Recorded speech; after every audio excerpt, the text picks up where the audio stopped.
reminds the public to continue following health protocols. Ang ganda.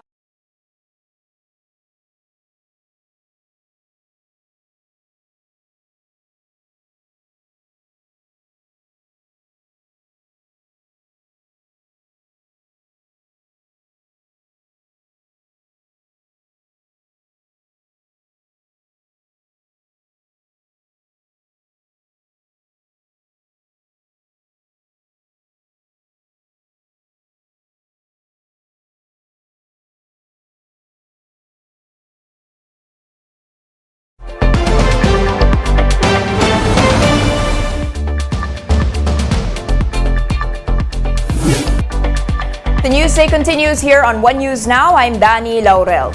Now, mandatory SIM registrations begin today, and as expected, telcos are busy addressing problems on day one of implementation. PLDT Smart said it is working to increase the capacity of registration portal, and this is to accommodate the influx of registrants on the first day of registration.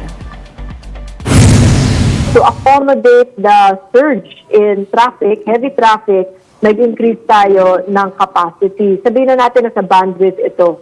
So, medyo technical siya, pero posibleng kapag nag-try kayo ulit ngayon, ay gagana na. Globe also saw a deluge of registrants, forcing the temporary shutdown of its website. However, the company assured its subscribers that it will be up and available again within the day. Yung experience natin hindi pa ganun ka-smooth, no? So binaba muna natin sandali, and then we're still doing another round of retesting, pero makakasiguro po tayo na within the day makakaakyat ulit yung website natin. The Health Department reports an increase in flu cases this year compared to 2021. We have JC Cosico reporting live to us from Manila to give us an update. Hello, JC. How much is the increase in flu cases, and what is the explanation of the Department of Health for this increase? Danny, the DOH said that a 45% increase in flu infections was recorded from January to December 3, 2022. From last year's around 79,000 flu cases, it jumped to 114,000 this year. Now, the DOH earlier said that the changing climate is, or weather rather, is behind the increase of flu cases in the Philippines. That's why it continues to remind the public to continue following health protocols and get jabbed, as the symptoms of the flu is the same with COVID-19 as well as its mode of transmission. Danny. Now, JC, the Philippines has detected cases of the BF.7 Omicron subvariant. Will this be another cause for concern? What does the DOH say? Danny, according to the DOH, this should not be a cause of concern. Instead, this should be a reason for the public to be cautious. So the DOH expressed confidence that there will be, or if should there be a surge, it won't be the same as other surges like before, because of the Philippines is much prepared now. Many people are now jabbed against COVID-19, and apart from that, the behavior of the public changed more than 2 years into this pandemic. Danny. And finally, JC, the FDA has issued an emergency use permit for Moderna and Pfizer's bivalent vaccines. How soon can we get these vaccines here in the Philippines? Sean, according to Danny, it remains to be seen, but the DOH earlier said that these shots are expected to arrive by the first quarter of next year. No specific dates as to this, but according to DOH OIC Maria Rosario Vergere, this vaccine will be effective to the original strain of the virus as well as the Omicron variant. Danny. All right, so more vaccines in the offing there. Thank you so much, JC Cosico, reporting to us live from Manila. More stories after this short break. Stay with us.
Now, I'm Dani Laurel.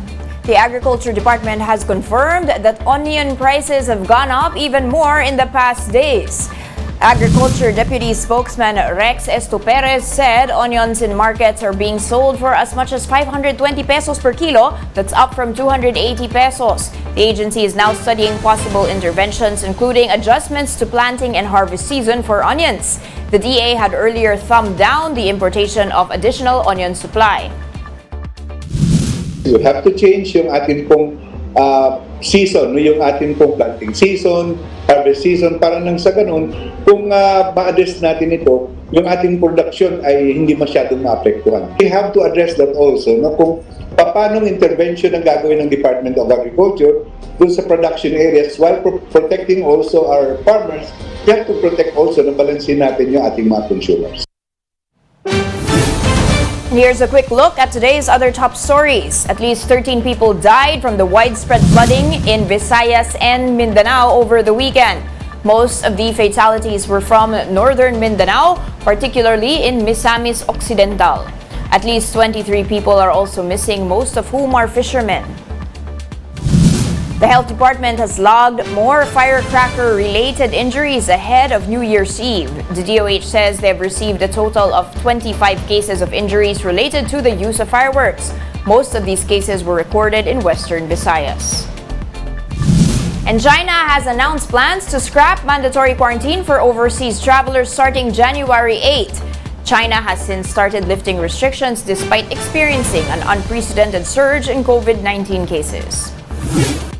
For more updates, visit News 5, The Philippine Star, and Business World Online. Visit our website, onenews.ph, for more in-depth analysis. You can also catch One News on the Signal Play app. Register for a free account now at www.signalplay.com and stream One News Live anytime, anywhere. I'm Dani Laurel. We are One News.